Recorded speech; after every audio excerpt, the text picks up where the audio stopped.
Majlis mengucapkan ribuan terima kasih di atas kesudian para hadirin, tuan-puan semua ke program pada pagi ini.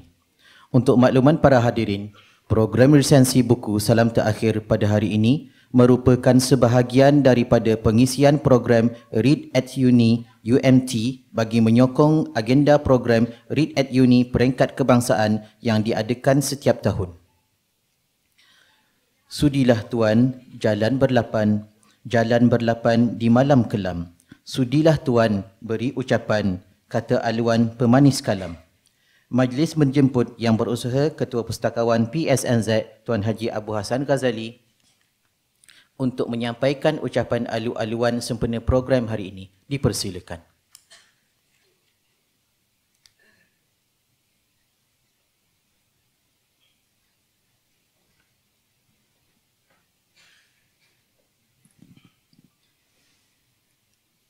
Assalamualaikum warahmatullahi ta'ala wabarakatuh.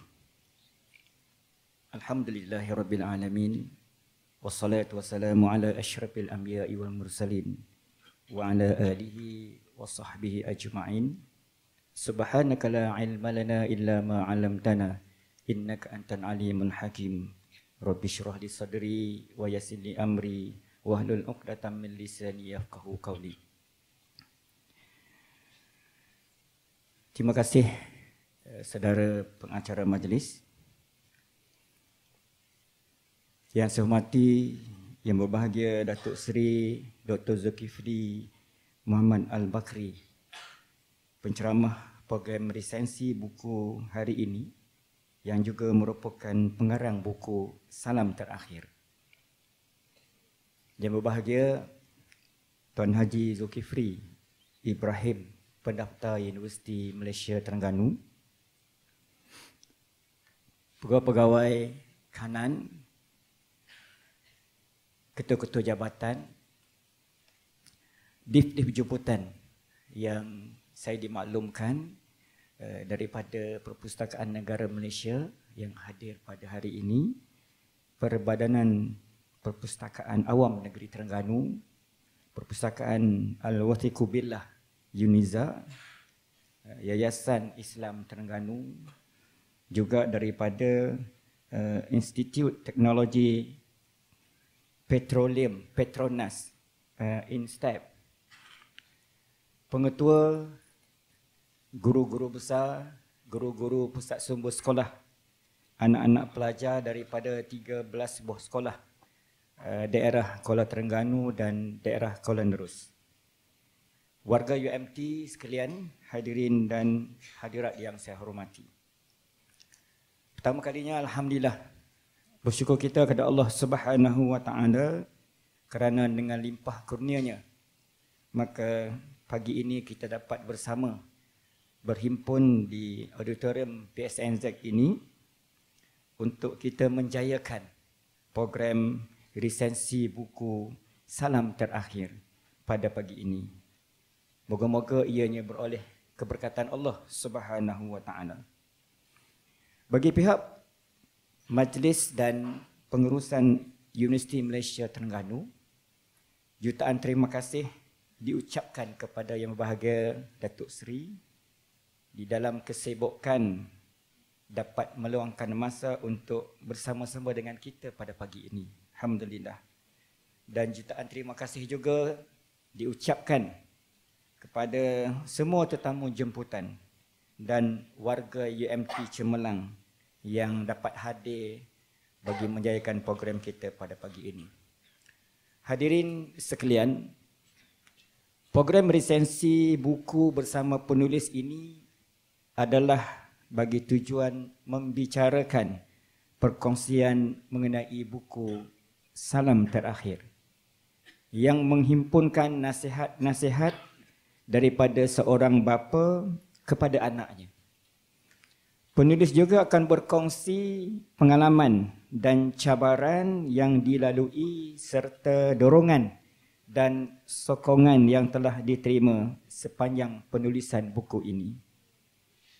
Program ini berkait rapat dengan matlamat pembangunan Lestari keempat, iaitu pendidikan berkualiti, memastikan pendidikan berkualiti secara inklusif dan saksama, dan menggalakkan peluang pembelajaran sepanjang hayat kepada semua, tertumpu kepada sasaran 4.5 dan 4.6.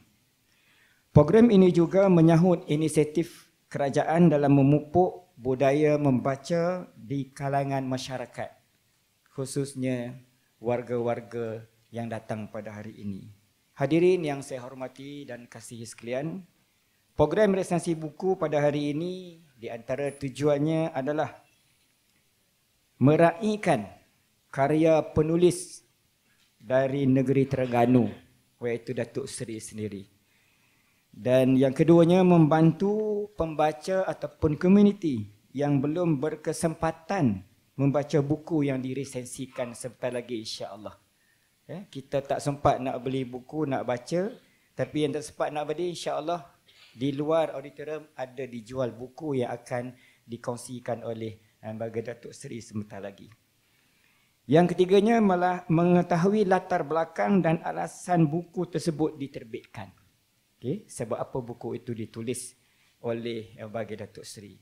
Yang keempatnya, menjadi medium perkongsian pengetahuan daripada pengarang buku kepada masyarakat, komuniti. Dan yang terakhirnya, meningkatkan citra Jabatan dan Universiti Malaysia Terengganu. Saya berharap agar semua jemputan dan para hadirin dapat menumpukan perhatian dan mengutip segala nukilan nasihat dan peringatan bermanfaat daripada Yang Bahagia Datuk Seri yang kita semua ketahui merupakan antara ulama yang tersohor dalam keilmuan Islam di negara kita dan di rantau antarabangsa pada masa kini. Saya tidak berhajat bercakap panjang. Izinkan saya akhiri ucapan saya dengan serangkap pantun. Langkah pertama menduga selalu, bagai dicecah dinginnya udara. Alangkah mulia pencipta ilmu, dicintai Allah dan dirahmatinya. Sekian, wabillahi taufiq wal hidayah. Assalamualaikum warahmatullahi taala wabarakatuh.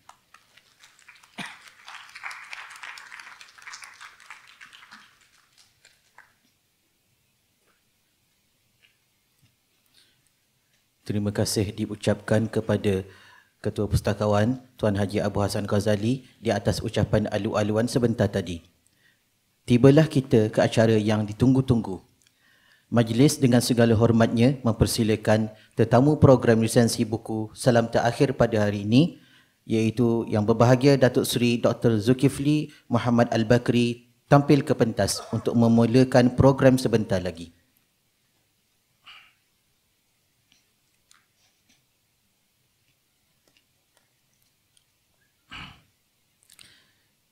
Sebelum menyerahkan majlis kepada Datuk Seri, adalah lebih elok kita mengenali terlebih dahulu penyampai program lisensi yang juga merupakan pengarang buku Salam Terakhir ini.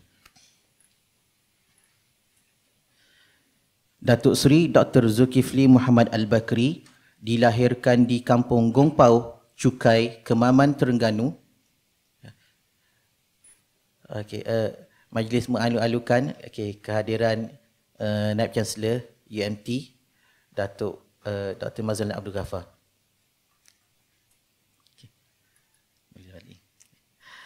Datuk Seri Dr. Zulkifli Muhammad Al-Bakri dilahirkan di Kampung Gongpau, Cukai, Kemaman, Terengganu pada 16 Januari 1969 dan bersekolah di Sekolah Kebangsaan Rengas Bekah, Kuala Terengganu mulai tahun 1976 sehingga 1981. Beliau menyambung pelajaran di Sekolah Menengah Agama Sultan Zainal Abidin Semaza Ladang, Kuala Terengganu mulai tahun 1982 sehingga 1984 sebelum meneruskan pengajiannya dalam peringkat thanawi di Sekolah Menengah Agama Atas Sultan Zainal Abidin Semaza Batu Buruk, Kuala Terengganu mulai tahun 1985 sehingga 1988. Seterusnya, Datuk Seri Dr. Zulkifli menyambung pula pengajian di peringkat Sarjana Muda Syariah Universiti Islam Madinah mulai tahun 1989 sehingga 1993. Beliau meneruskan pengajian ke peringkat Sarjana Syariah di Universiti Al-Ulum Al-Islamiyah wal-Arabiyyah di Damsyik, Syria mulai tahun 1994 sehingga 1997 di bawah seliaan Syekh Profesor Dr. Mustafa Al-Khin. Pengajian peringkat Doktor Falsafah PhD pula diambil di Pusat Pengajian Ilmu Kemanusiaan School of Humanities University Sains Malaysia mulai tahun 2002 sehingga 2004 di bawah seliaan Profesor Dr. Razi Osman. Tajuk kajian beliau adalah Institusi Mufti dan Fatwa, satu analisa terhadap enactment dan beberapa fatwa pilihan Negeri Sembilan. Selain merupakan salah seorang ulama Islam, beliau turut mencurahkan khidmat dalam sektor awam dan badan-badan bukan kerajaan NGO. Beliau merupakan salah seorang bekas ahli Dewan Negara Malaysia. Beliau juga pernah menyandang jawatan sebagai Menteri di Jabatan Perdana Menteri Hal Ehwal Agama dan juga merupakan mantan Mufti Wilayah Persekutuan yang ke-7. Beliau juga adalah pengasas kepada Pondok Moden Al-Abaqirah, Majlis Agama Islam Wilayah Persekutuan dan sebuah institusi hadis baru iaitu Ma'alim As-Sunan Lidirasati As-Sunnah An-Nabawiyah Majlis Agama Islam Wilayah Persekutuan. Kini, beliau merupakan anggota Muslim Council of Elders berpusat di Abu Dhabi, Emiria Arab Bersatu yang dipimpin oleh Syekh Dr. At-Tayyib dan merupakan anggota The Assembly of Muslim Jurists of America, serta masih aktif membentangkan kertas kerja di peringkat kebangsaan dan antarabangsa. Kehidupan beliau semasa menyambung pengajian di Madinah dan Syria dimanfaatkan secara keseluruhannya untuk mempelajari ilmu-ilmu secara formal maupun tidak formal. Selain kelas-kelas formal di universiti, beliau juga giat mengikuti pengajian para ulama tersohor secara sistem talaqi dalam pelbagai lapangan ilmu Islam seperti akidah, fiqh, usul fiqh, ulumul hadis dan tasawuf. Di antara guru-guru beliau ialah Syekh Muhammad Ali Al-Thani, Imam Masjid Nabawi, Syekh Abdul Muhsin bin Hamad Al-Abbad dan Syekh Rushdi bin Salim Qalam, Imam Masjid Abdullah bin Rawahah, Damsyik, Syria. Datuk Seri Dr. Zulkifli Muhammad Al-Baqi pernah menerima beberapa anugerah seperti Anugerah Alumni Perintis dari Universiti Islam Madinah tahun 2022, Anugerah Tokoh Penulis Islam sempena Pesta Buku Antarabangsa Kelantan kali kedua tahun 2010, Anugerah Tokoh Maulidur Rasul peringkat Wilayah Persekutuan 1433 Hijrah bersamaan 2012 Masihi, Anugerah Tokoh Ilmuwan Negeri Selangor 1433 Hijrah bersamaan 2012 Masihi dan Anugerah Tokoh Ma'al Hijrah 1435 Hijrah peringkat Negeri Terengganu pada November 2013. Beliau juga telah menghasilkan banyak karya penulisan dengan lebih 300 judul buku serta 93 karya berformat e-buku. Antaranya yang pernah kita jadikan rujukan iaitu penulisan Bayan Linnas. Buku Salam Terakhir merupakan antara karya terbaharu nukilan Datuk Seri. Asas pertukangan rumah Melayu di Pacak Teguh, Tiang Seri. Sampailah ketika yang ditunggu, dipersilakan Datuk Seri Dr. Zulkifli Muhammad Al-Baqi. Assalamualaikum warahmatullahi wabarakatuh. Ahmaduka Rabbi kama 'allamtana an nahmad wa usalli wa usallimu ala khairi khalqika Muhammadin sallallahu alaihi wasallam. Asyhadu an la ilaha illallah wahdahu la syarika lah wa asyhadu anna sayyidana Muhammadan abduhu wa rasuluh, amma ba'd. Saudara pengacara majlis yang amat saya hormati, Datuk Naib Chancellor, seterusnya Ketua Pustakawan, Pendaftar, Barisan Kepimpinan UMT, termasuk Perpustakaan Nur Zahirah, tetamu-tetamu kehormat, staf-staf, tak lupa guru-guru dan anak-anak, pelajar-pelajar, siswa-siswi, hadirin hadirat muslimin muslimat yang dirahmati Allah. Pertama sekali kami rafakkan setinggi syukur pada Allah. Dan kami rasakan bahawa majlis resesi ini baik sangat.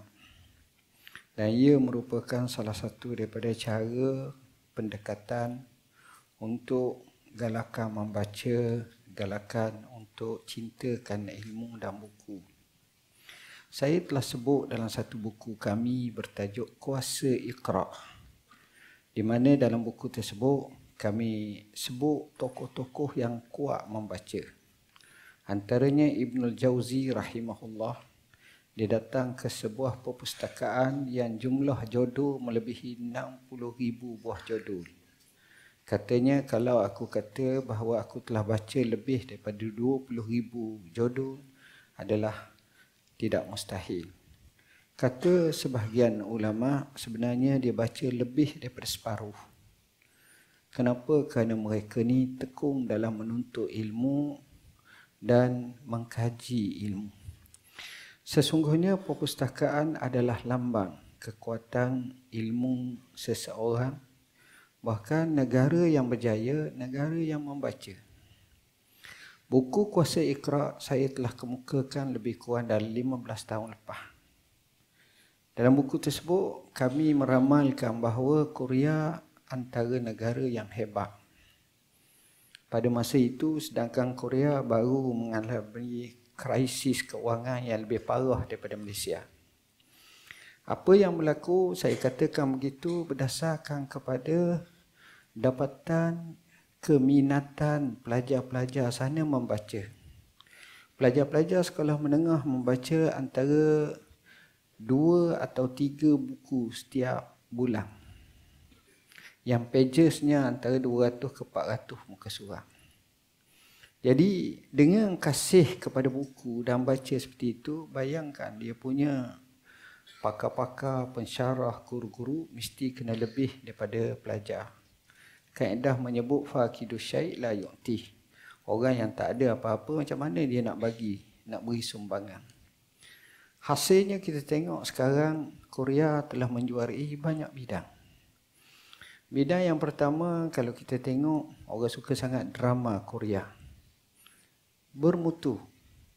Kalau dia bercerita berkenaan dengan peguam seperti autism, peguam autism, kita akan tengok serinya menyelesaikan dengan faktanya, dengan perundangannya, dengan enakmennya, disebut satu persatu. Kalau bincang berkenaan dengan menari sendiri pun, memang saya tak pandai menari, tak minat pun. Kita tengok munculnya Gangnam Style, munculnya K-pop, muncul antarabangsa. Kalau dah bahagian teknologi, kita tengok kereta-kereta dia Hyundai dan seumpamanya sekarang ni memintas.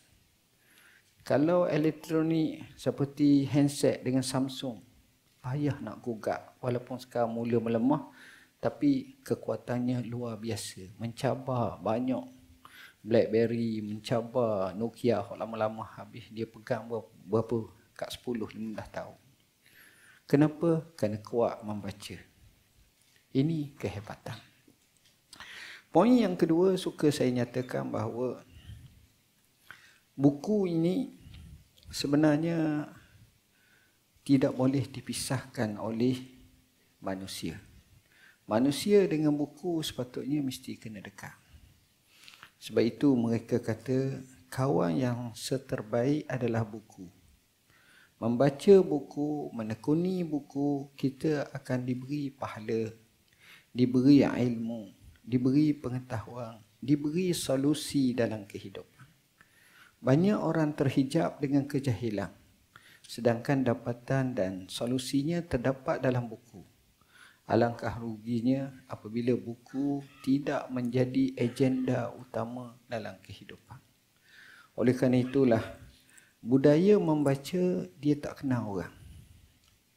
Ada seorang profesor sedang mengajar murid-muridnya di salah sebuah universiti di negara Arab.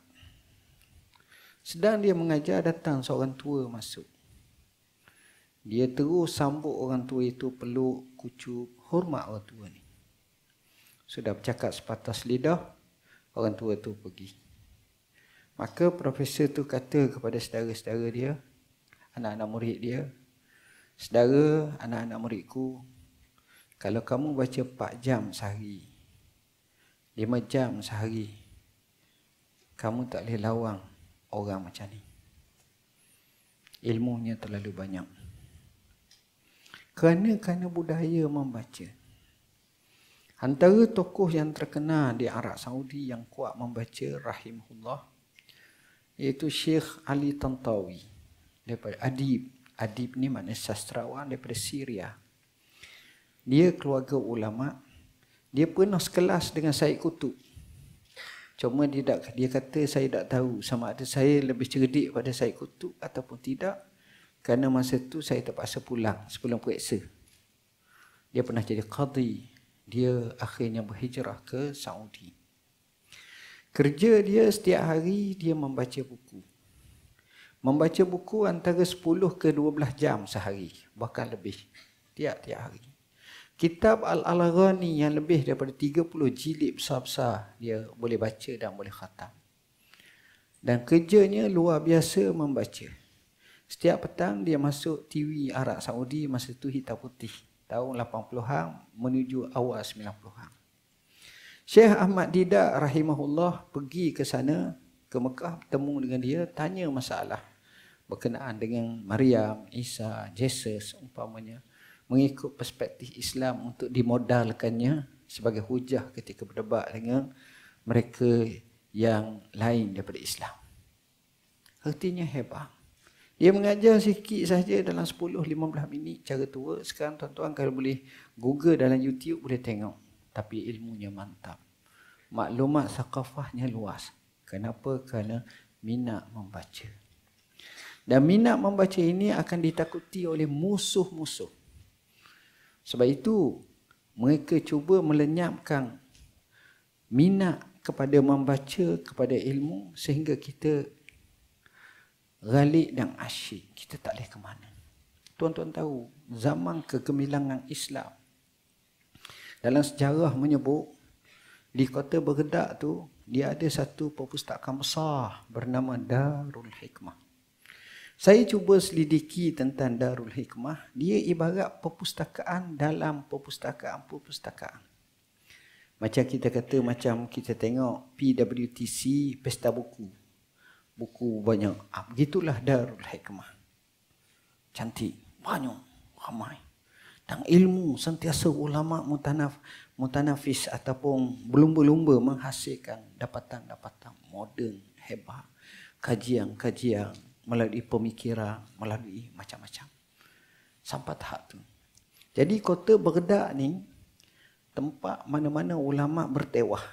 Hak mana hebat, mari ke situ. Macam sekarang lah. Hak mana hebat, pergi Kuala Lumpur. Untuk bercakap sebab ramai. Satu, yang kedua, pulangan tu besar sikit. Kalau gaji pun besar sikit. Kuala Lumpur, ibarat. Datang seorang ulama' Morocco. Maghribi jauh. Musafir nak pergi ke Baghdad. Masuk kota Baghdad, dia berhenti dekat bus stand. Stesen bas kecil tu, tempat tunggu bas. Dia pun berehat. Nak buang sedikit keletihan. Tiba-tiba dia tengok dua orang At-Tali. At-Tali ni maknanya juru andam.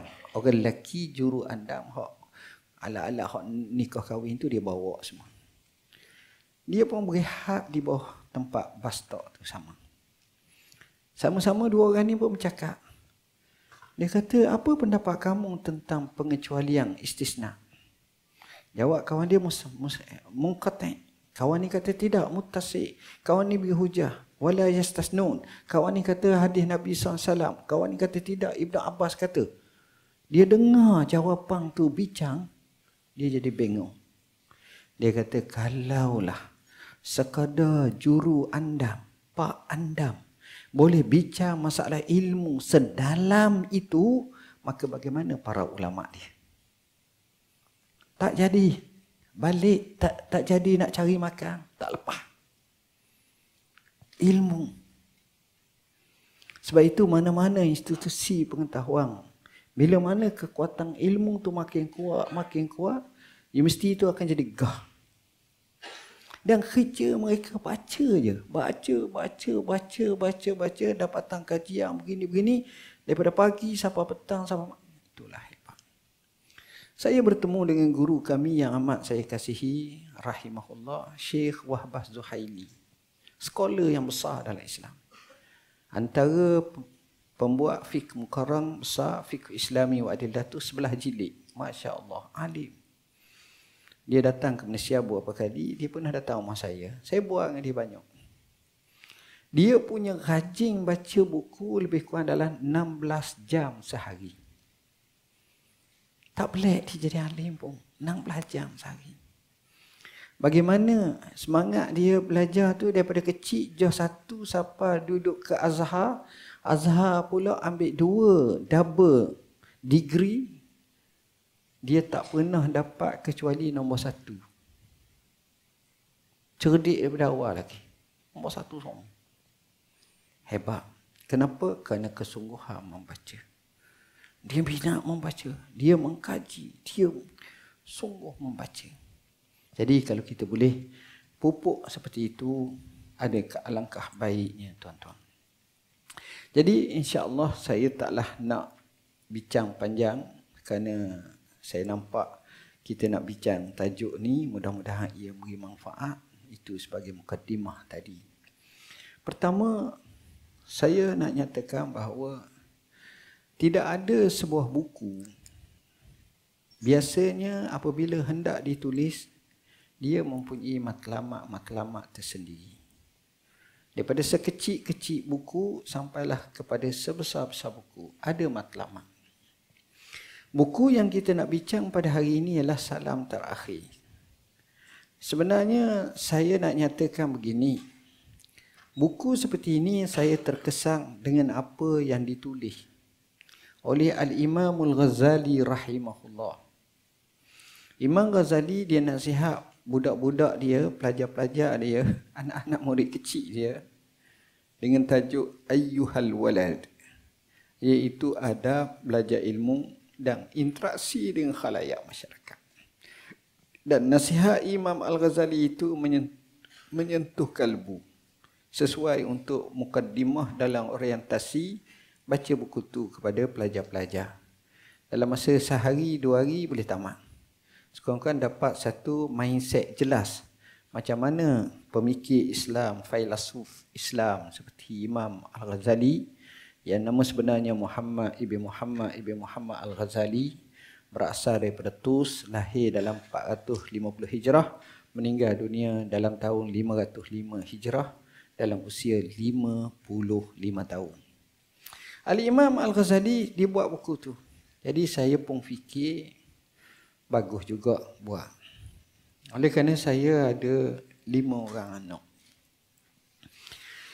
Saya fikir macam mana dalam hidup ni nak buat.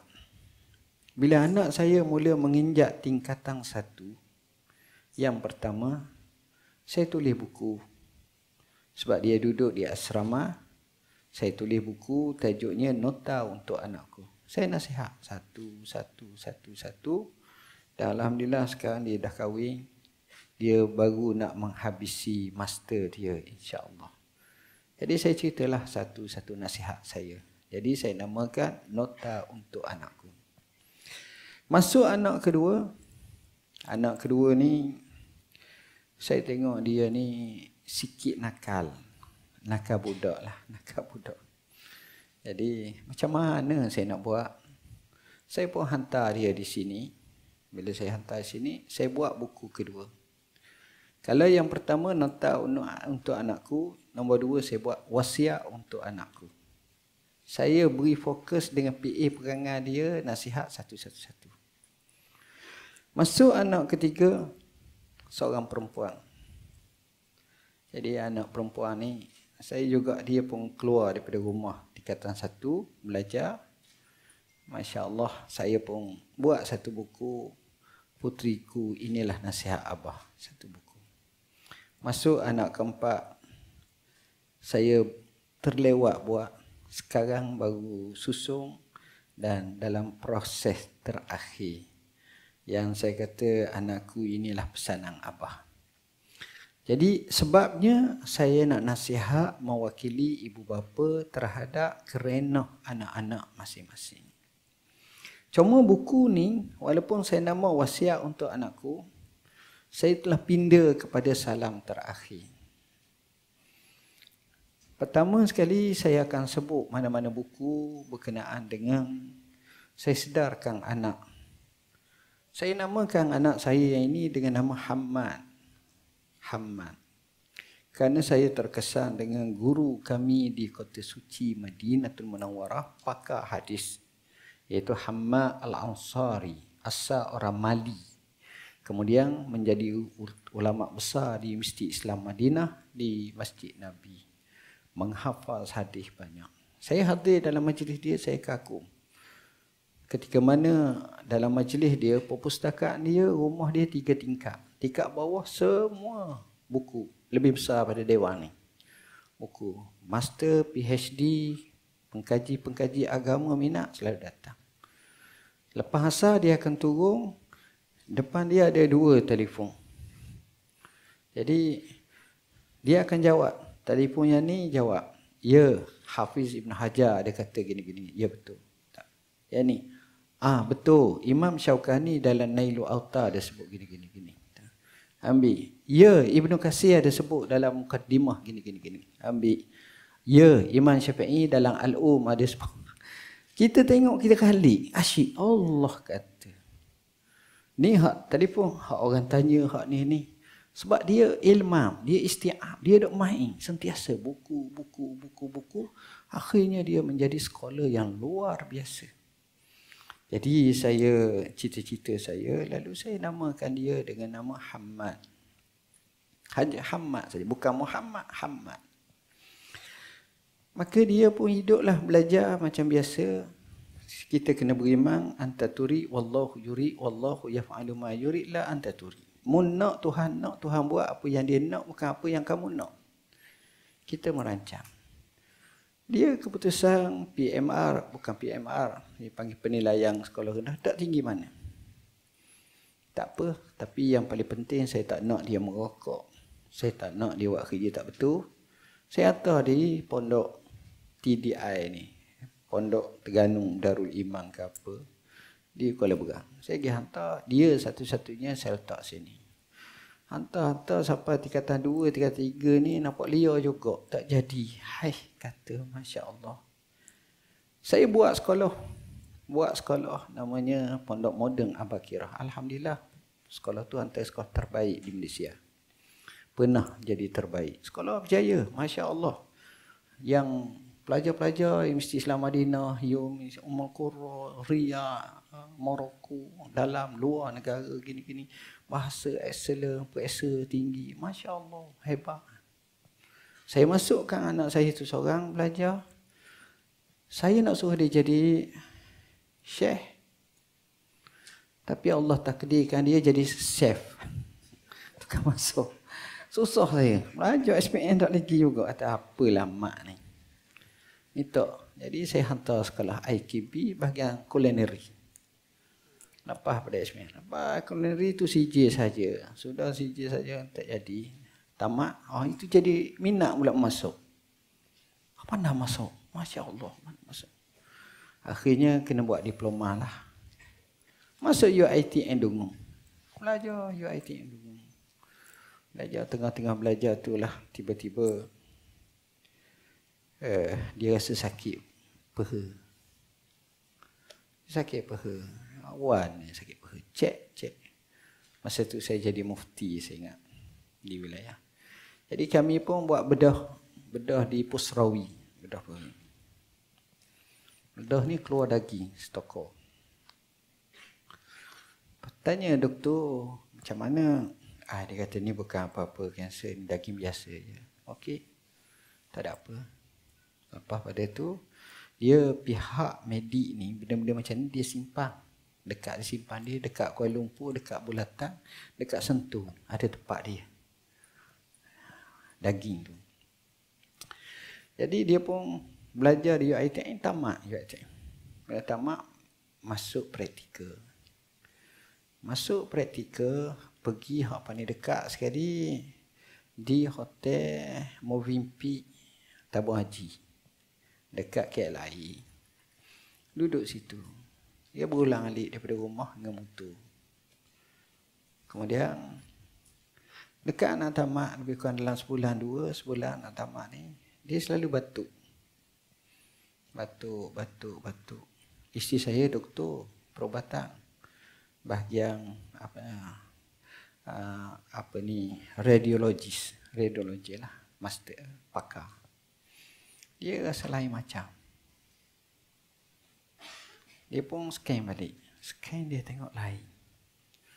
Kemudian pergi refer kat doktor. Doktor kata tak ada apa. Dia tak puas hati. Cek lagi.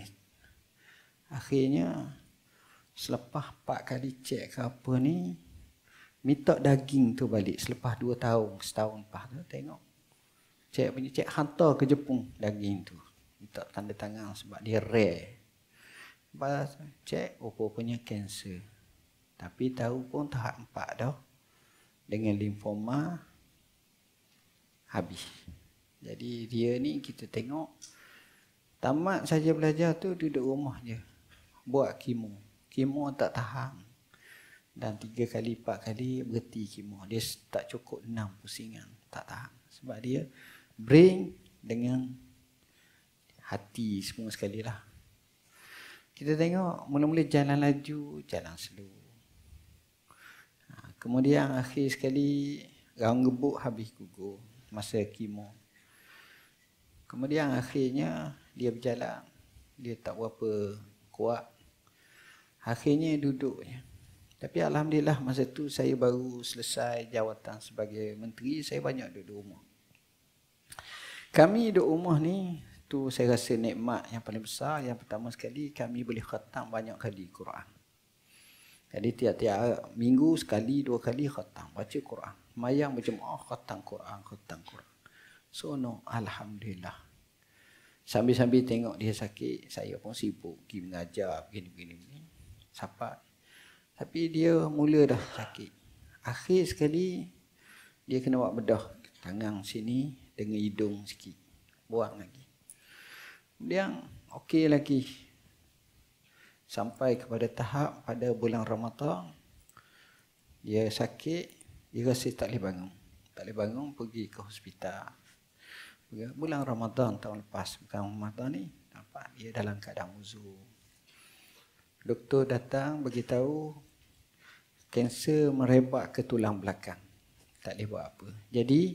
Jadinya kena bedah tulang belakang, kena pasang skru baru. Doktor boleh bagi percuma, bayar berapa ya, murah je. Tapi skru tu kena beli dekat 30,000. Skru dia ada dia. Jadi buat bulan puasa buat pembedahan. Saya ingat pembedahan panjang dekat hampir 12 ke 13 jam. Buang darah. Tu tak cara pun bahagian kanser. Takut merebak. Buat tuan-tuan. Akhirnya bulan raya duduk di hospital. Bila raya duduk di hospital, saya tengok itulah permulaan tak boleh bangun lah. Bedridden.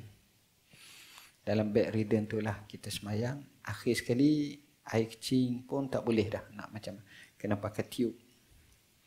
Tapi kita semayang berjemaah, sentiasa semayang berjemaah. Dan adik-beradik dia tolong dia baca Quran. Zikir sampailah saya terpaksa pergi ke Madinah, terima satu anugerah peringkat antarabangsa. Saya pergi sekejap, saya patah balik, dia dalam keadaan bertarung, keadaannya makin teruk. Jadi saya buat dengan dia, bercakap. Saya kata, Mak, kalau Mak mati, Mak nak apa? Boleh tak Mak, harta Mak kita bagi untuk sedekah, wakaf kita ni? Boleh bah.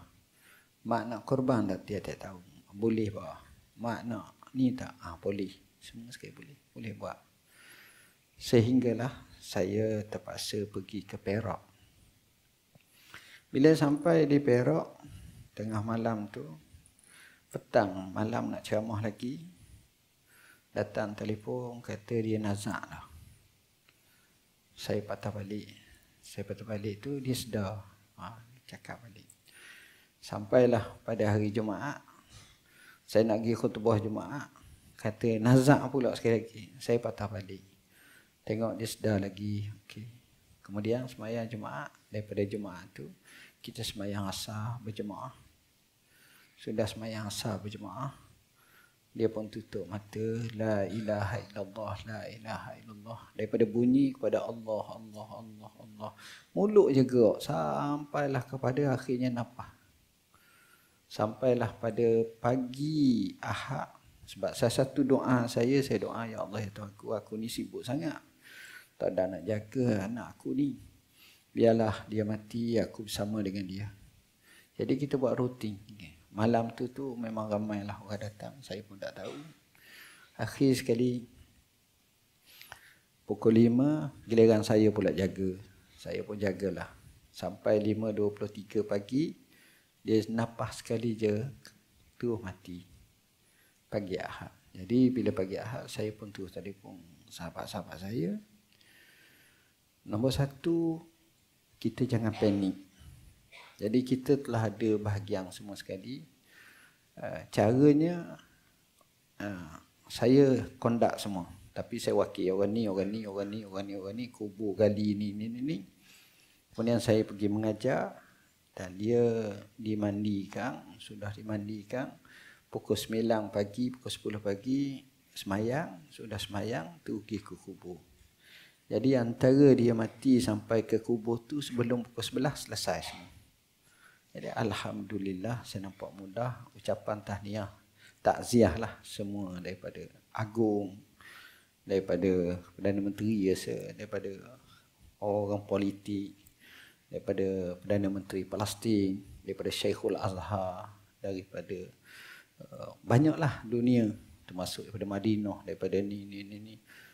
Pelik nampaknya sikit. Lepas tu saya dalam masa seminggu saya bagi semua harta. 30,000 kita sedekah untuk wakaf. 30,000 lagi kita guna untuk pergi ke Mekah buat umrah setiap. Jadi habis harta dia, kemudian kita buat kurban untuk dia setiap tahun. Jadi itulah rutinnya. Poin yang saya boleh belajar ialah nombor 1. Bila saya buat ni, saya nasihat dalam marhalah hidup. Pertama, Allah suruh kita tarbiyah anak. Soal dia nak jadi apa benda pun, itu takdir Tuhan. Kadang-kadang kita nak, tapi tak mesti Allah beri apa yang kita nak. Kita kalau orang agama, dia nak anak dia ikut dia. Biar jadi mufti juga, jadi tok guru besar. Tak mesti. Nombor 2, apa kerja, apa-apa pun, nombor 1 sekali yang kita nak, dia ni soleh. Sebab itu tuan-tuan, anak ni sama ada dia belajar tinggi mana sekalipun, dia hebat tara mana pun, kalau dia bukan soleh, masalah. Soleh ni bukan makna mesti orang alim agama, tak. Tapi orang yang berpegang pada agama. Yang ini yang beri pentingnya. Sebab bila pegang kepada agama, dia tak akan hanyut. Walaupun dia terbabah sikit dia ni, dia patah balik. Yang ini penting. Yang ini penting sebab sekarang ni tuan-tuan, dunia menunjukkan kepada kita betapa kita hilang hala tuju. Kita hilang arah. Tuan-tuan ada dengar tak? Umpamanya orang tu comel, lelaki comel, perempuan comel. Handsome dengan cantik lah. Kerja pun kemah-kemah. Gaji pula bukan 4 angka, kadang-kadang menuju 5 angka. Sedap lah. Kemah. Tapi nikah 2 bulan, 2 tahun, 3 tahun, 5 tahun, cerah. Oh, harga. Apa pasal jadi macam ni? Nak kata tak cerdik sangat. Saya setiap, boleh katakan, banyak kali orang mari. Sama ada orang tanya soalan, kesian. Kenapa ini terjadi? Kita cuba fikir. Kenapa ini terjadi? Cuba buat kajian. Maka kita akan tengok masalah agama, masalah kefahaman, masalah sikap, masalah pengurusan keuangan, masalah panah barang, masalah kecurangan. Macam-macam masalah. Sebab diikat masalah agama. Tu je. Akhirnya jadi tak betul. Poin yang saya naknya dalam hidup kita, buku ni saya nak ajar pada kita, iaitu tarbiyah anak dia berjaya kalau dia boleh ikut arahan Allah. Jaga. Zaman sekarang kalau anak lelaki, pertama dia tak isap rokok. Dadah janganlah. Rokok dia tak isap. Dia jaga semayang. Dia semayang berjemaah. Cukup. InsyaAllah dia akan jadi baik. Tapi kalau tak. Sedih tuan-tuan. Saya pergi banyak tempat. Bila saya tengok, hati rasa sedih. Saya pergi dekat anak-anak muda yang nakal. Dia masuk sekolah. Ada nama sekolah-sekolah anak muda yang nak dia panggil Tunas Bakti. Oh, hak laki baik, hak perempuan baik. Ada yang kes juana, sekolah juana. Allah, sayang budak. Kenapa? Kerana sejarah hitam. Bebas, tak dini. Ini kita takut. Saya selalu bertemu dengan banduan akhir. Setiap tahun saya akan jamu buka puasa mereka. Tahun ni pun pergi. Ni banduan akhir. Masuk, buah, cakap. Pernah saya tanya, saya duduk dalam sel tu. Dia sel dia kecil je, duduk. Saya ingat dia je duduk dalam tu. Saya cakap dengan dia, ni kenapa ni Syekh? Itulah tu, saya ni bega sangat dulu. Tak ikut nasihat ibu bapa saya. Dah, nyedarkan je. Hukuman mati lah tu. Kata, ya Allah, kesian. Tapi, dahi dia ni hitam dah sekarang. Depan dia ada mushaf, dia baca, ada sejadah. Allah kata, baik. Tapi kita tak nak lah baik selepas keadaan macam tu. Kita nak baik sebelum pada tu. Ini poin yang saya nak sebut. Dalam buku ni, ibu bapa bukanlah kerana duit semata-mata, tapi pelaburan didik anak ni, ini nombor satu. Ramai zaman sekarang orang ternak anak. Tak maaf bahasa kasar. Tapi kurang orang didik anak. Anak kenyang, makan sedap, nak KFC boleh. Sekarang ni GrabFood, tak datang Pizza Hut, datang ni. Tapi realitinya anak apa? Tengok porno. Buat perkara yang tak baik, tak senonoh, giang. Kawan dengan tak baik, akhirnya hanyut. Cerita benar, ada seorang perempuan. Ni di negeri Arab. Kata silap Saudi ke apa. Cerita benar. Dia ni keluarga kaya. Ayah mak dia kaya tapi sibuk, manja. Jadi dia ni bebas. Dia gaul laki perempuan cuma satu je tak buat. Seks dia tak buat. Dia tak, dia jaga, dia pantang. Dia ada buah baik dia nya. Tapi hak lain gaul dengan orang tak buat betul. Satu hari tu, entah macam mana dia gaul kawan-kawan laki dia. Kawan laki dia minum banyak. Bila minum banyak, nak rogo dia. Dia bertahan dia. Bila bertahan tu, ambil motor tu, tikang orang ni. Mati. Ataupun katuk. Ketuk pada mati. Mati, masuk ke polis. Bila polis mari, polis pun tangkap dia. Dia duduk dalam penjara, dia senyap. Buntu. Tak cakap. Sebab dia bukan penjenayah. Mangsa keadaan. Allah, susah. Jadi warder perempuan ni duk jaga dia. Bos warder lelaki lah. Warder perempuan duk jaga. Akhirnya dah nampak ni, tanya dia. Awak ni orang Islam ke? Dia Islam lah. Awak tak semayang. Kawan ni tanya dia. Dia jawab pula. Dia kata, apa itu sembahyang? Jadi orang tanya, menganjing ke atau betul ni? Apa itu sembahyang?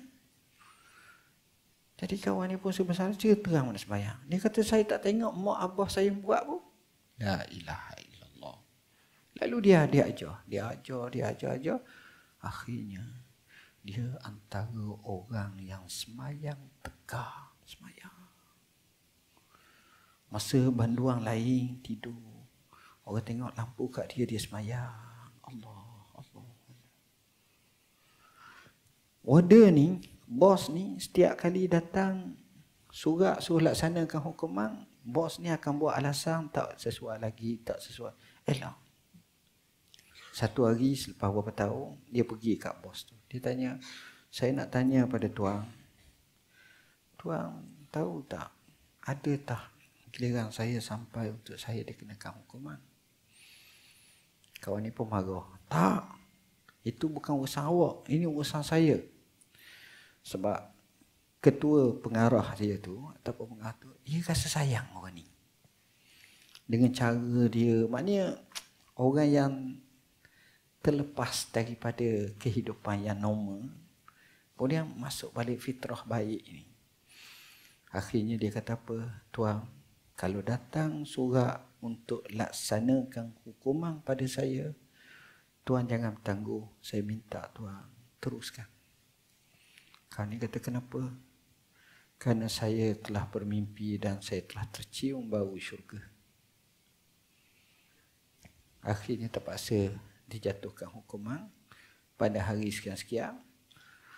Kata pengarah ni, masa dia keluar tu, muka dia berseri-seri macam pengantin baru. Macam pengantin suka nak berkahwin tu dengan pasangan yang dia minat. Suka. Dia ambil sejadah dia bagi pada ni, hadiah dia ambil ni. Dia senyum. Tengok tuan-tuan. Tapi kita takkan nak tahap sampai tahap tu. Sudah keadaan macam ni. Itu poin yang kedua yang saya nak. Poin yang ketiga tuan-tuan. Masalah yang menjadi cabaran kepada kita. Adik-beradik, anak-anak ni. Ayah ibu kena memainkan peranan. Kesilapan ayah ibu ni, anak-anak dia ni, dia kurang jaga. Saya kata, akhirnya hubungan tu tak rapat. Akhirnya kadang-kadang bergaduh. Bak harta pusaka, bak ni, bergaduh. Akhirnya rumah tangga, keluarga ni renggang.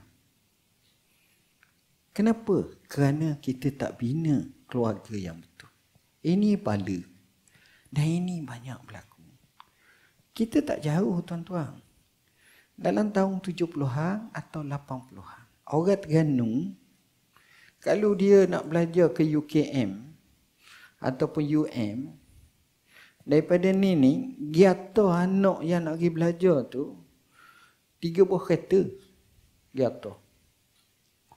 Sampai tu dia duduk rumah siapa dia? Rumah keluarga dia 4 pupu. 4 pupu. Anak model 5 tu. Model 5 tu 3 pupu dengan ayah dia, 4 pupu.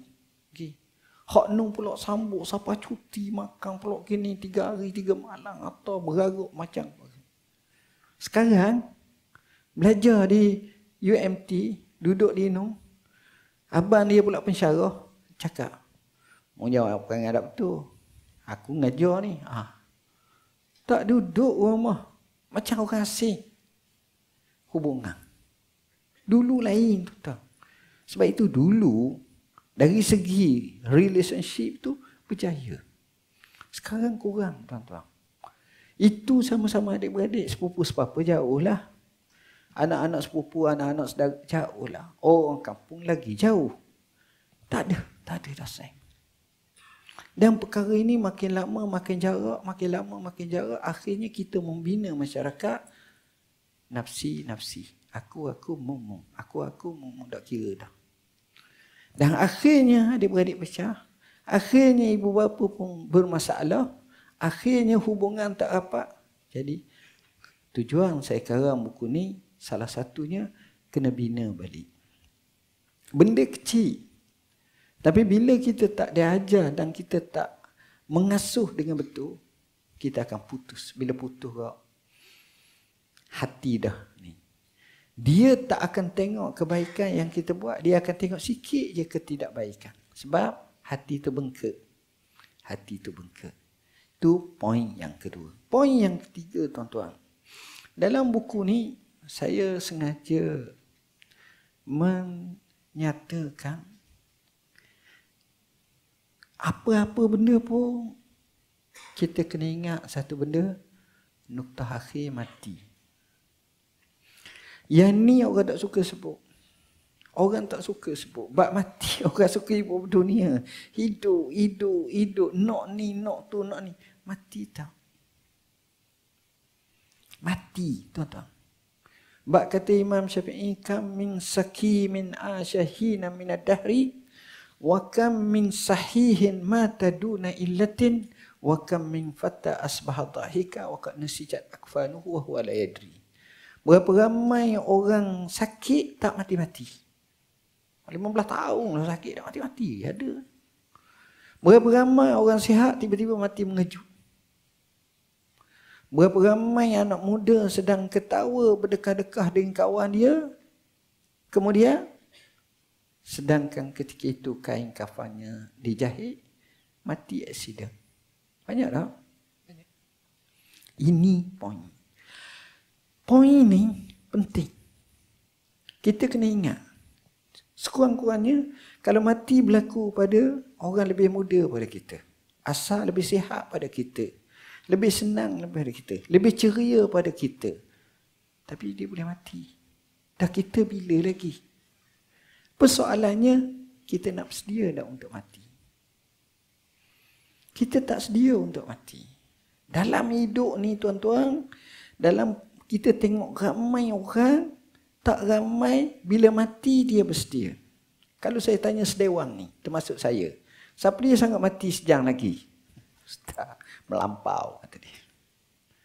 Seminggu lagi, jangan main lah. Sebulan lagi, tak. Setahun lagi, tak. 10 tahun lagi, tak. Dah bila? Yalah, nak panjanglah umur. Tapi perjalanan kita nak mikir tak? Macam mana kita nak buat ni? Mati. Memang tak suka dengar. Memang tak ni. Dan mati ni yang pertama ada signal. Yang kedua tak ada signal. Hak tak ada signal tu bahaya lagi. Tiba-tiba mati. Allah. Minggu lepas sahabat kita, pensyarah Usin, mati ketika sedang mengajar. Ada viral kan tu. Tapi baguslah mati. Dia sahabat saya lama. Masa di Unity duduk sama. Lepas tu duduk di Usim lah. Kerja di Usim. Usia tua sikit pada saya. Saya rasa saya tak kuat kot main-main. Dia rasa sihat pada saya. Mati. Tapi ada orang yang mati tak ada apa-apa. Sedih. Saya pergi bila anak saya kanser ni, baru saya kenal makna kanser. Kalau tu saya tak tahu. Sakit rupanya. Sebab itu kalau orang kanser jemput saya akan pergi. Pengalaman saya ni, ada masa saya jadi mufti tu, ada seorang perempuan tua. Anak dia telefon. Saya ingat Ulu Langat ke Kuala Langat, saya lupa dah. Telefon kata mak dia nak temu saya. Saya pergi. Pergi tu dia mata duk tidur dah. Mari saya kat muka senyumnya ni ambil gambar. 4 hari kemudian mati. Tengok. Yang baru ni pula kawan seorang. Kata kanser. Orang kata pergilah tengok, duduk di Institut Kanser Negara. Saya tahu dah kalau saya pergi mesti ramai orang akan temu saya. Macam wakil rakyat lah walaupun tak bertanding. Jadi saya sedialah duit sikit-sikit lah. Sedia. Saya pergi tengok kawan saya naik tu. Cakap dengan dia, kata tak apalah Syekh, kita doa. Terima kasih ustaz datang, terima kasih doktor datang, untuk datang, terima kasih banyak dengan bini. Tak apa. Okey. Kau sana pun duk tengok saya pergi pula sana. Cakap Datuk pernah mari kampung saya ceramah kat mana. Okey ya, gini. Tengok pula seorang lelaki, masya-Allah, budak kecil daripada Pening. Nama apa? Syafiq, sakit kanser. Tak apa. Doa dulu. Keluar no orang sana pula mari tu doa tu kami ni. Tengah dalam keadaan tu nak balik tu datang seorang lelaki kejar. Tu mari ziarah isteri saya sekejap je. Nangis. Saya pun pergi. Isteri tu nyawikan dah. Saya angkat tangan doa gini menangis dia. 3 hari balik hak kawan hak saya tengok tu mati dah. Oh mudah tuan-tuan. Yalah sakit lama lah. Masa kita tengok tu tahap Pak advance kot. Tu je lah. Tapi ya Allah, tuan-tuan, mati. Kita pun tak tahu. Sebab itu kita kena doa pada Allah biar kita mati dalam husnul khatimah. Husnul khatimah ni apa? Kita sedang buat ibadat, kita sudah selesai ibadat, kita dalam keadaan beribadat dalam keadaan memang nak keadaan-keadaan macam ni. Saya cerita Syekh Maulana Abil Hasan Ali Al-Hasani Nadwi, ulama besar. 1998. Dia mati 1999 nak masuk tahun 2000. Maulana Abil Hasan. Maulana Abil Hasan Ali Al-Hasani Nadwi ni macam mana keadaan dia? Dia tua dah masa tu. Umur 90 tahun lebih. Tua. Dalam keadaan tua tu, dia konsisten ibadat, pergi semayang. Hari Jumaat bulan Ramadan.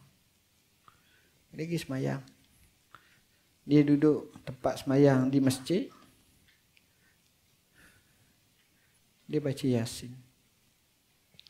Yasin wal Quranul Hakim innaka laminal mursalin ala siratim mustaqim tanzilul azizir rahim litunzira qauman ma unzira aba'uhum fahum ghafilun laqad haqqal qawlu ala aksarihim fahum la yu'minun inna ja'alna fi a'naqihim aghlalan fahiya al-asqani fahum maqmahun wa ja'alna min bayni aydihim sadda wa min khalfihim sadda fa'aghshaynahum fahum la yubsirun wa sawa'un 'alaihim أأنذرتهم أم لم تنذرهم لا إنما تنذر من اتبع الذكر وخشي الرحمن بالغيب فبشره بمغفرة وأجر كريم. Mati. Ayat terakhir itu, sesungguhnya kamu hanya memberi peringatan kepada manusia. Dan akhirnya berilah berita gembira kepada orang seperti ini dengan keampunan dan pahala yang mulia. Mati. Dia mati dalam masjid. Dia mati sedang tunggu semayang. Dia mati hari Jumaat. Dia mati sedang puasa. Dia mati dalam wuduk. Dia mati sedang baca Quran. Ayat terakhir. Allah. Baik tak mati macam tu? Baik. Mati. Dia wasiat. Kalau dia mati, terus tanam. Jangan tunggu lama. Asar disembahyangkan dan dikebumikan. Sembahyang asar, selepas sembahyang asar tu, dalam 4 jam, 3 jam setengah itu, orang yang hadir hampir suku juta manusia. Seluruh. Dan sembahyang gaib di Masjid Haram, Masjid Nabawi, Masjid Azhar, masjid ni sembahyang gaib. Jasa dia. Maknanya mati dalam husnul khatimah. Orang tengok suka, orang tengok baik. Dan inilah yang sepatutnya kena ada. Jadi tuan-tuan dan puan-puan yang dirahmati Allah, kalau kita tengok, itulah poin yang saya nak nyatakan berkenaan dengan salam terakhir ni. Akhir kalam, saya buka soalan untuk kita bincang. Aku qauli hadza wa astaghfirullahal azim li wa lakum Wassalamualaikum warahmatullahi wabarakatuh.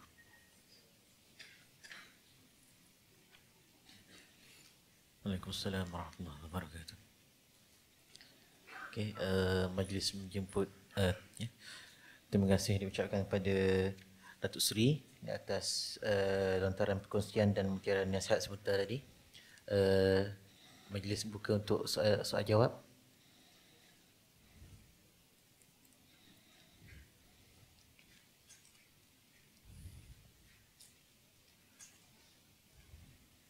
Ya. Kalau sekiranya ada sebarang pertanyaan, boleh gunakan mikrofon pembesar suara yang disediakan.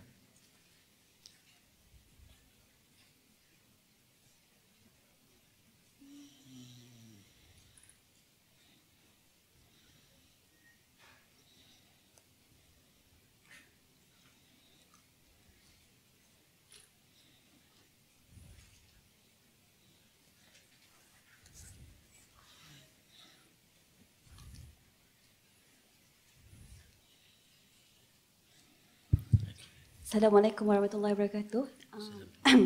Saya Asma daripada FPSM. Assalamualaikum Datuk Seri. Bolehkah saya tahu apabila tiba saat-saat kematian seseorang itu, adakah dia boleh merasai dia akan akan pergi? Itu Soalan sekali lagi. Apakah apabila telah tiba masa seseorang itu hendak meninggal dunia, adakah dia sudah merasai, adakah dia tahu dia akan meninggal dalam sekian waktu yang pendek itu? Okey. Terima kasih. Bismillahirrahmanirrahim. Soalan yang cukup menarik. Saya showkan tuan-tuan, kalau boleh, nombor satu sekali, sekarang kita ada aplikasi banyak. Tuan-tuan buka maktabah-albakri.com.my. Di situ kami jawab bab mati, bab dajjal, bab asyratus sa'ah, bab macam-macam. Termasuk saat ruh dikeluarkan, saat semua sekali kita jawab panjang lebar dengan dalil-dalil semua sekali.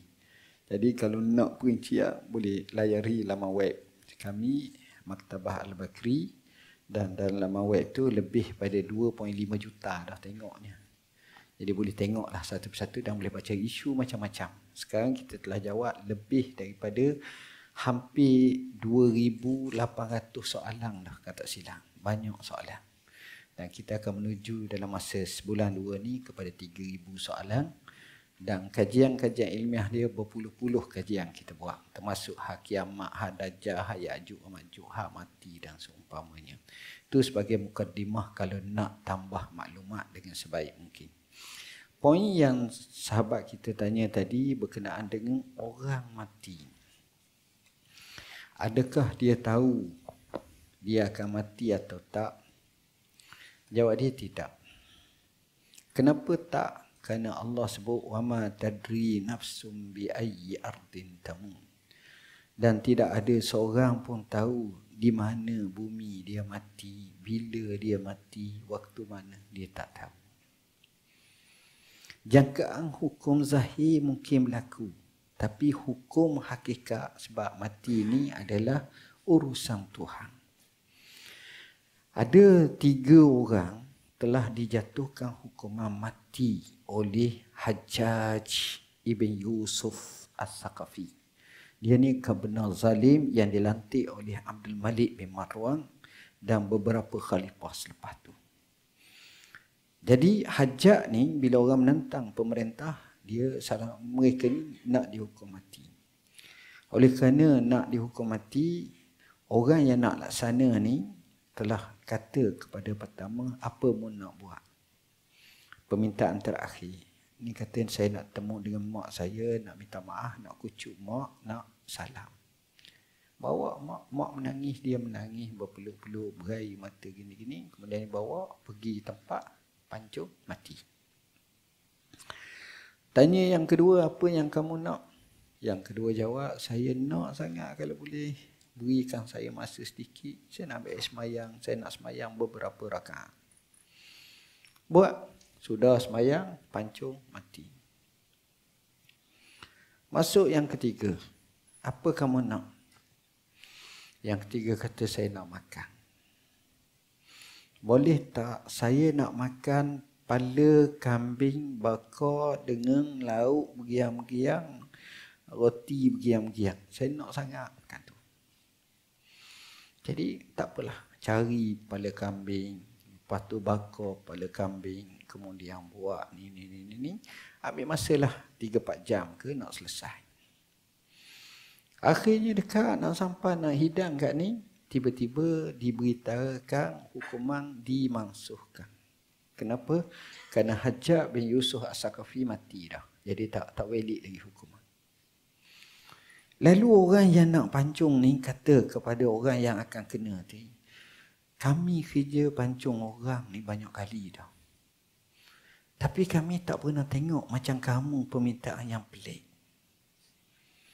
Dia jawab apa? Dia kata sebenarnya bukan aku nak minta sangat.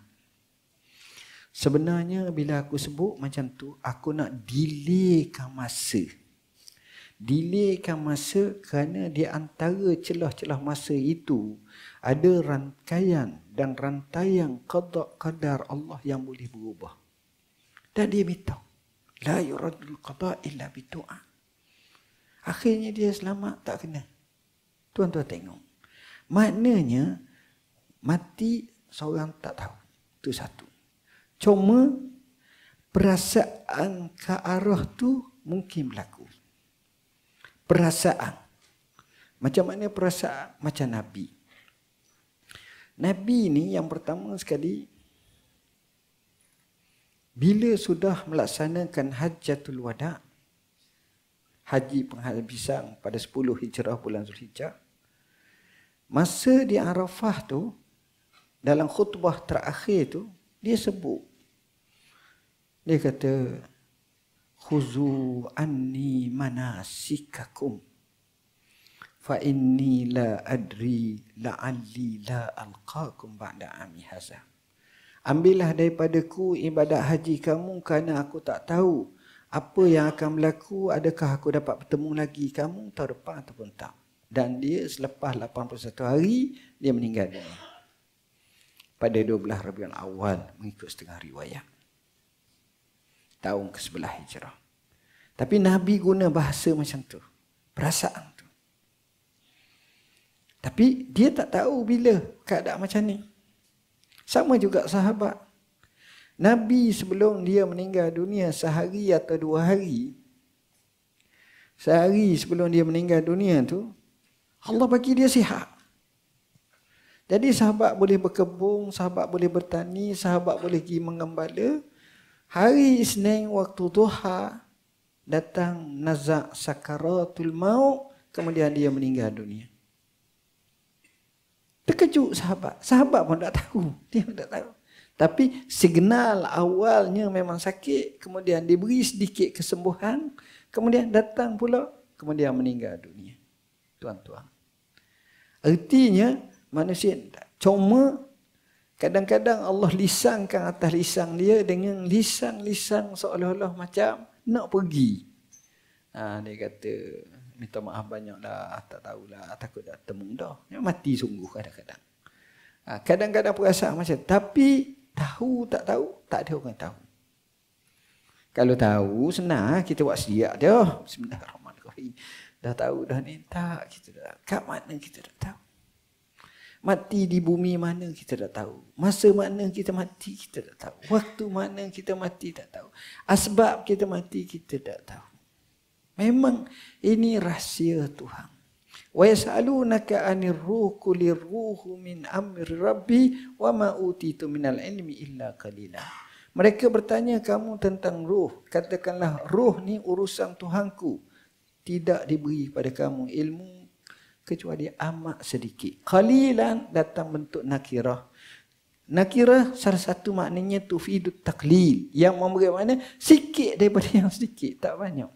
Kita tak sempat. Itulah jawapan yang dapat saya beri kepada soalan yang ditanya. Soalan seterusnya.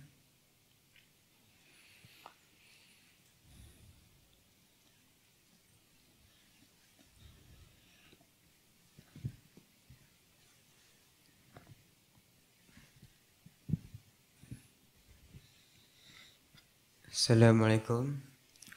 Nama saya Muhammad Yusof bin Ma'lwi dari Sekolah SMK Kompleks Mengabang Teliput.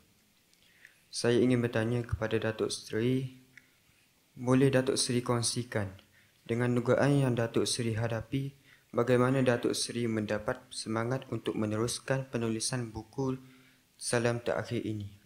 Okey. Selepas daripada anak saya meninggal dunia, saya mengambil kesempatan untuk menyambung tulisan yang pada asalnya skripnya berlainan, maka di hujung saya pun tambah lagi beberapa perkara untuk dimanfaatkan. Jadi selepas daripada beliau meninggal dunia, kami macam biasalah masuk ke pejabat, mula menulis.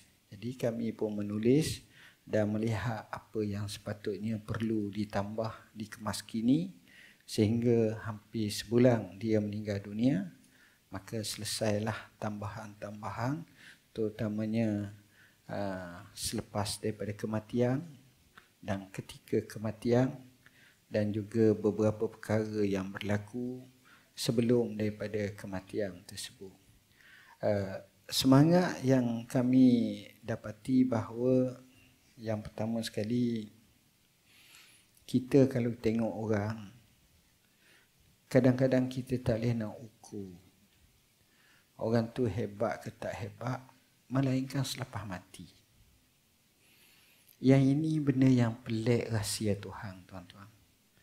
Anak saya yang yang 5 ni, saya ada 5 anak. Yang kedua ni, bagi saya akademik paling rendah.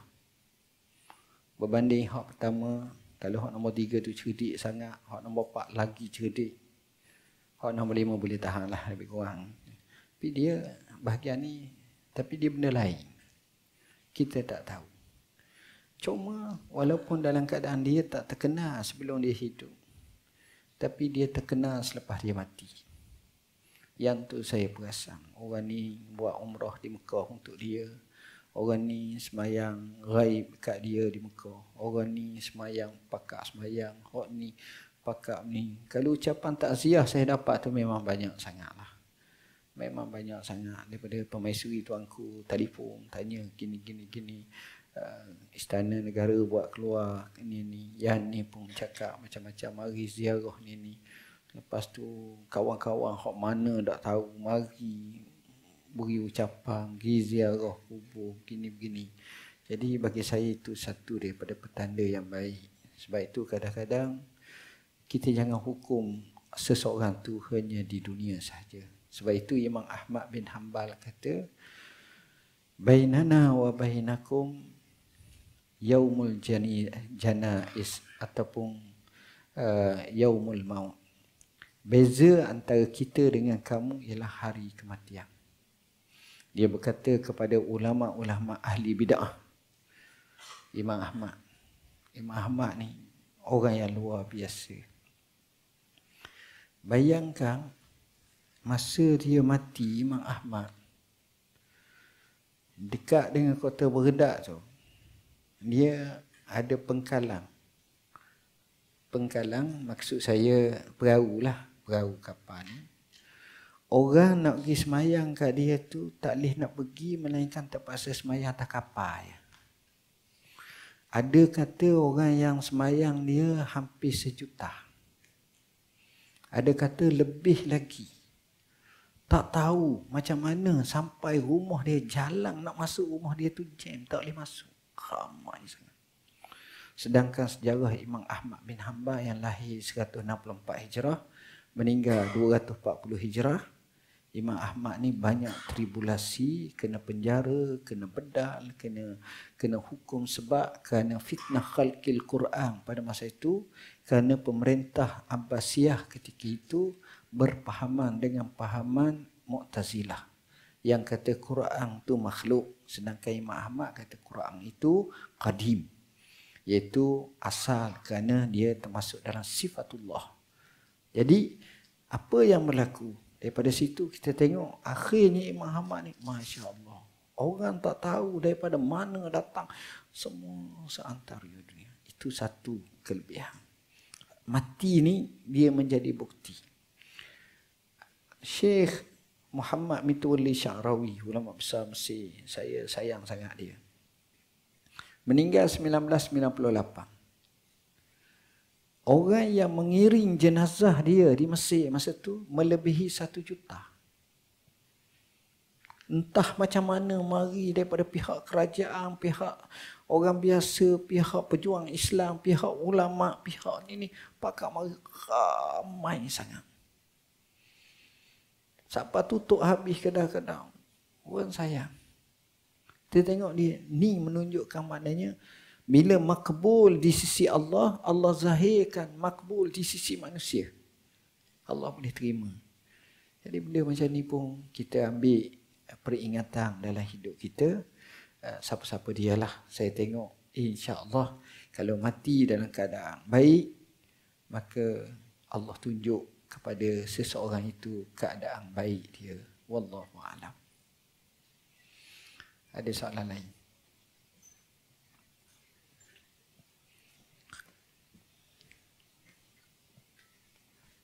Assalamualaikum. Saya Muhammad Luqman Hakim bin Muhammad Isa dari SMK Kompleks Mengabang Teliput. Sebentar tadi, Datuk ada menyentuh bab budaya membaca.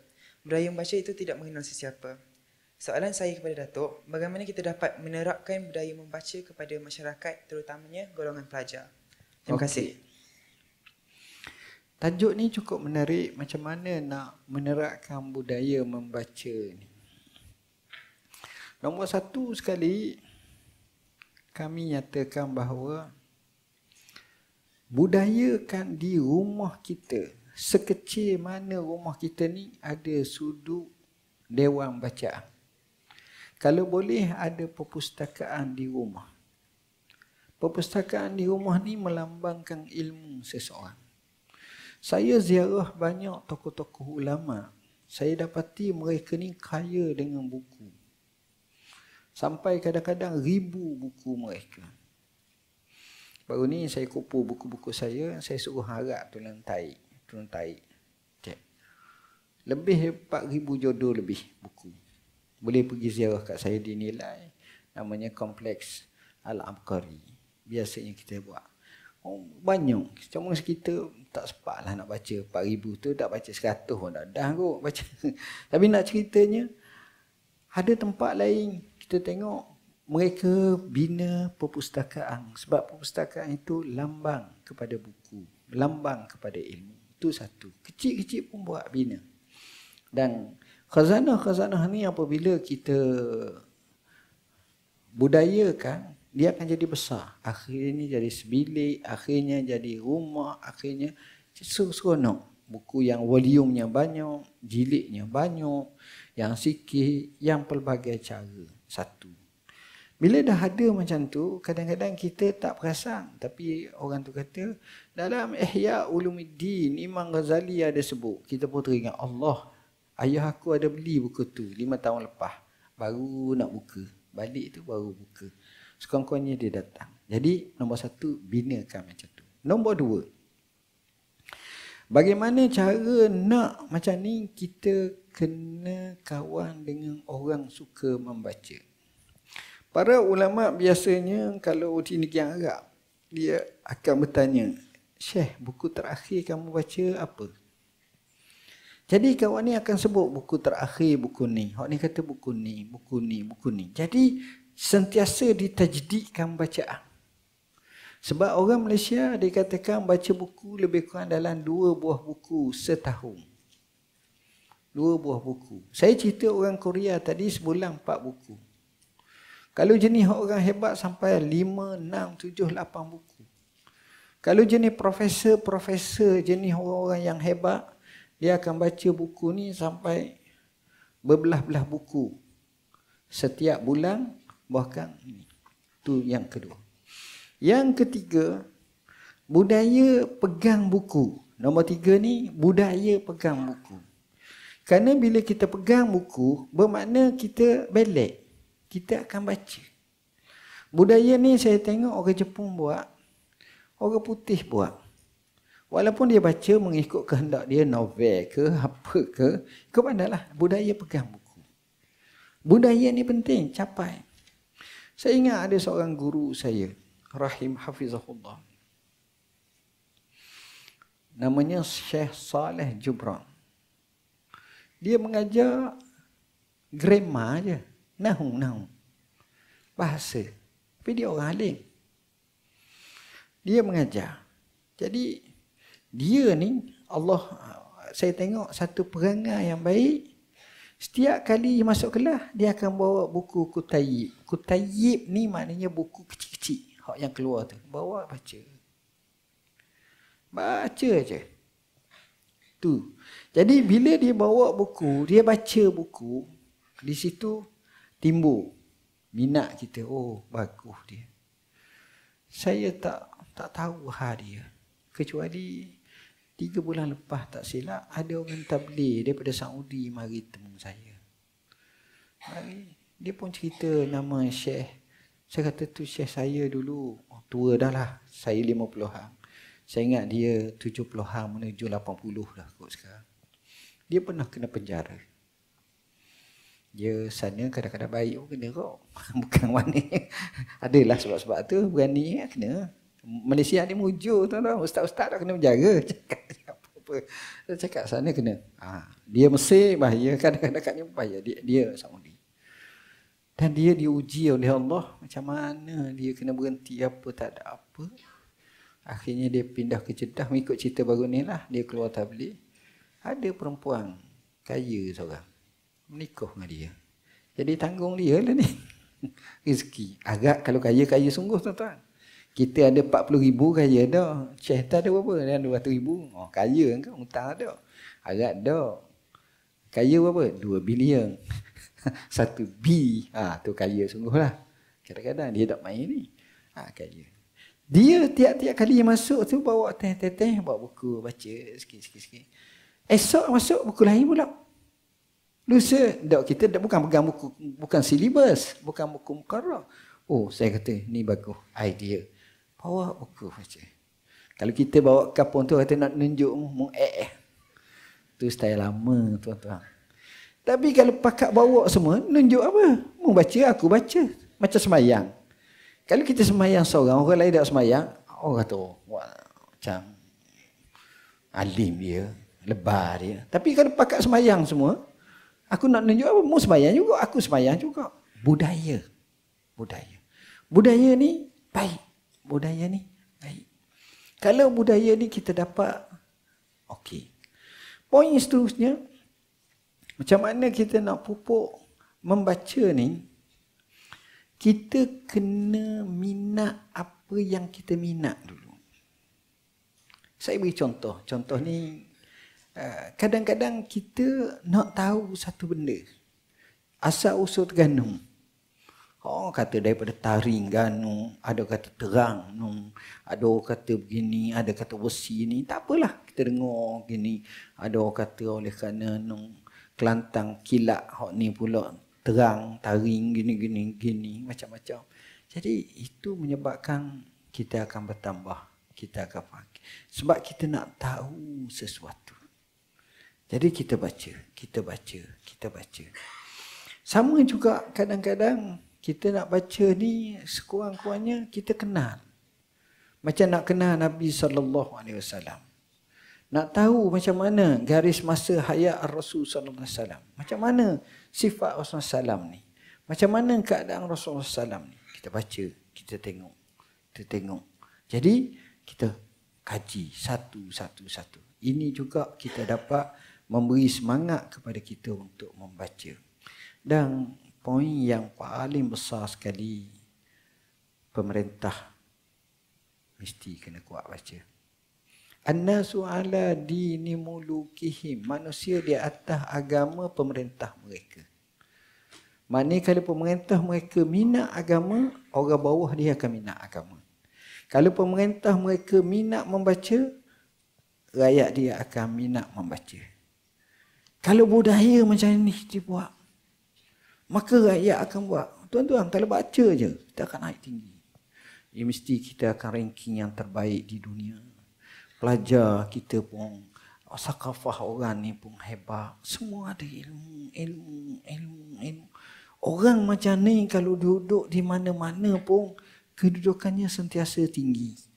Tapi kalau tak ada ilmu susah. Jadi budaya di negeri Arab dia wujudkan perpustakaan desa.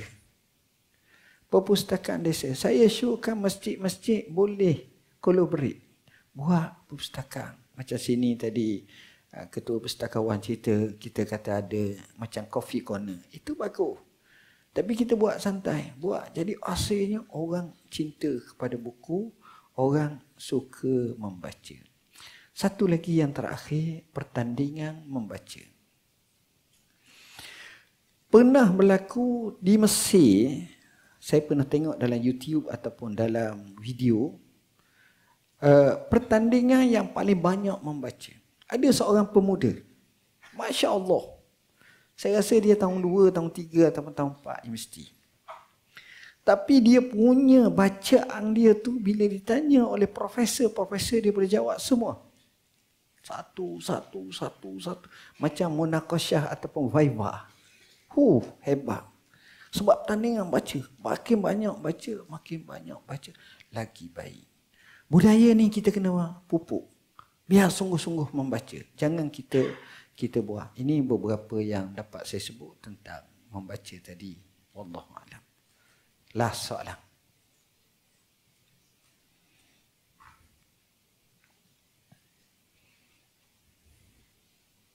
Ada soalan?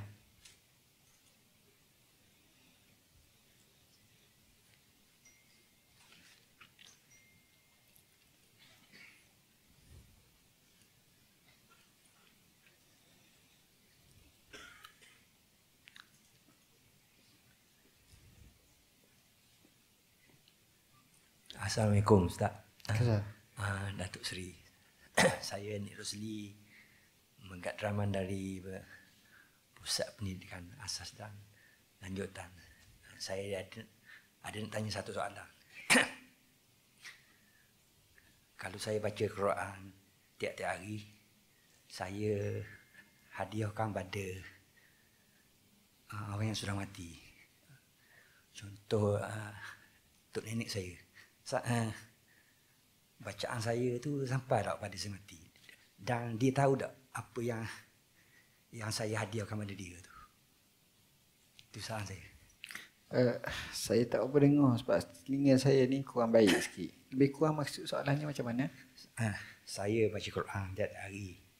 Saya hadiahkan pada orang yang sudah mati. Soalan saya, dia tahu tak apa yang saya baca tu saya hadiahkan pada dia, pada yang sudah mati. Okey. Maknanya lebih kurang kita baca Quran ke apa, kita hadiah kepada orang mati. Gitu.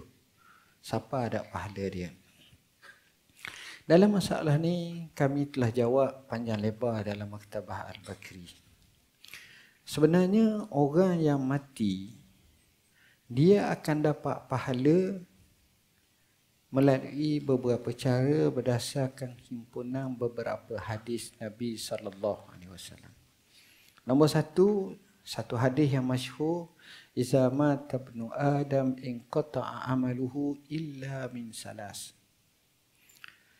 Apabila mati anak Adam, terputus segala amalannya kecuali 3 perkara. Pertama, sedekatun jariyah, sedekah yang mengalir. Dalam arti kata lain, wakaf. Kedua, ilmu yuntafa'u bih, ilmu yang memberi manfaat kepada orang ramai. Tak mesti agama, ilmu kehidupan, ilmu kemudahan dan sebaiknya. Yang ketiga, awwaladun salihun yad'ulah, ataupun anak yang saleh yang selalu berdoa untuknya. Maka dapatlah pahala. Nombor 4. Antara yang dapat pahala juga, mengalir juga dapat pahala dan keampunan ialah apabila orang hidup doa untuk orang mati. Wallazina ja'u min ba'dihim qalu rabbana ighfir lana wa li ikhwanina allazina sabaquna bil iman wa la taj'al fi qulubina ghillan lil ladzina amanu rabbana innaka ra'ufur rahim. Dan mereka yang datang selepas daripada mereka ni, maknanya generasi seterusnya, dia berdoa, ya Allah, ampunlah dosa kami dan rakan-rakan kami yang telah mendahului kami. Dan jangan jadi dalam hati kami sebarang sifat hasad, dengki dan dendam kesumak. Kami tak nak macam tu. Ya Allah, Engkau Maha Pengampun lagi Maha Penyayang. Jadi tuan-tuan, mana doa si mati, doa orang hidup kepada si mati, pahalanya akan juga mendapat. Nombor seterusnya, nombor 5 adalah seseorang yang mewariskan Quran ke masjid, ke surau atau ke tempat lain, au mushafan warasah. Maknanya keluarga dia ke anak dia ke beli Quran bagi pihak bapa mak dia, hadiah ke masjid, surau, orang duk baca Yasin ke apa ke, dapat pahala. Yang ini berdasarkan hadis. Seterusnya, au nahran ajrafu, ataupun sungai ataupun aliran air, paip air ke apa ke yang dia alirkan, dia dapat pahala. Contoh paling mudah, kita pergi kat masjid UMT ni, kita pun tengok bil air, kita ambil bil tu kita bayar. Maka orang ambil semayang, wudu, apa ni, buat apa yang sesuai, maka dia akan dapat pahala. Ini menunjukkan dapat pahala. Berkenaan dengan bacaan Quran ada 2 riwayat. Mazhab Syafi'i mengikut Imam Syafi'i tak sampai. Syafi'iyah kata sampai. Apa beza antara Syafi'i dengan Syafi'iyah? Syafi'i itu Imam Syafi'i sendirilah, Imam Syafi'i. Syafi'iyah ni pengikut-pengikut yang dinisbahkan kepada Imam Syafi'i atau ulama mutaakhirin, ulama yang mutaakhir yang kata sampai. Mazhab Hambali kata sampai, sebahagian pendapat kata sampai. Jadi kita katakan bila mana kita sedekahkan bacaan Quran kepada si mati, sampai. Dalam kitab At-Tazkirah oleh Imam Qurtubi dan lain lagi, pernah Imam Ahmad menegah berkenaan dengan bacaan ini. Lalu orang sebut hadis Nabi SAW depannya, lalu dia akur. Maknanya ada riwayat menunjukkan Nabi ataupun para sahabat yang baca beberapa ayat Quran ketika berada di kubur, surah dan seumpamanya. Bahkan dipesan kalau boleh bila mati janganlah kamu beralih lagi, tapi bacalah sekadar beberapa ayat atau beberapa surah untuk kepada kami. Maknanya di situ sampai pahala bacaan Quran si orang hidup kepada si mati. Apatah lagi kalau dia niat, maka mengikut pendapat yang rajah, yang masyhur di kalangan ulama mutaakhirin adalah sampai pahala kepada si mati. Wallahu a'lam. Jadi tuan-tuan, saya rasa sekadar itulah yang dapat saya sampaikan. Cuma saya buat sedikit ulasan. Buku yang saya tulis ni, saya cerita macam-macam kisah. Termasuklah kisah seperti Ali Banat. Ada gambar dia. Dia ni telah ada satu sakit yang berat, yang akhirnya dia boleh hidup hanya beberapa bulan sahaja. Dia gunakan aset kehidupan dia, dia kaya, dia sedekah, dia apa semua sekali. Dia buat projek untuk masyarakat sehingga dia dapat derma, donate, banyak cerita menarik. Ni kisah yang saya sebut dalam buku ni. Banyak kisah-kisah teladan yang saya nyatakan di sini. Maka wasiat terakhir ini banyak mengajar kepada kita apa yang sepatutnya kita lakukan sebelum daripada kita meninggal dunia. Mudah-mudahan kita sendiri, bukan nanti orang lain untuk kita, kita sendiri telah menyediakan payung-payung sebelum kita menemui Tuhan kita dengan bekalan amalan soleh dengan sebanyak-banyaknya. Sekadar itu yang dapat saya sampaikan, dan saya sengaja tidak baca satu persatu. Kalau baca tak payah beli dah buku. Jadi baca, belilah, tengoklah kisah satu persatu dan hadiahkanlah untuk anak-anak sebagai satu hal yang terbaik. Mohon maaf bahasa yang saya guna tidak sesuai.